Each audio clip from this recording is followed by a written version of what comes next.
मनीषर आग पछ किछि न जानी अन्य को कमेंट करदेवा बहुत सहज। गोटे सुंदर कहानीटे कहूँ। गोटे ट्रेन रे थरे जड़े 24 वर्षर एक युवक आउ बापा सांग हो जाउथले। ट्रेन झरकार जितेबाला से पिलाटी बाहर को देखुए ताकू लगिला गछ गुड़िक पछकू पछकू जाउछि आ चित्कार करके कहला, बापा देख देख देख केमती गछ गुड़िक पछकू पछकू जाउछि। तांको पाखरे जड़े दंपति बसतिले। से एमती ताच्छल्य नयन हसिले जमती ए पिलाटा एमती कौन होछि।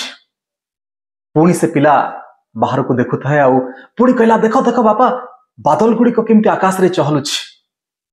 से दंपति रागी जाइकी से लोक कहले, 24 वर्षर पिला हेलानी, 24-25 वर्षर भेंडा युवक ताकू डाक्तर को पाखरे देखो नाहंती।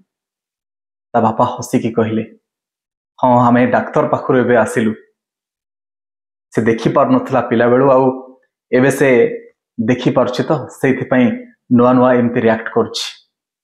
तो चिंता करंतु, दुनिया देखि नथिला से पिला नुआ जतबेले दुनिया को देखुछि से एभली भाबरे प्रतिक्रिया प्रकाश करछि।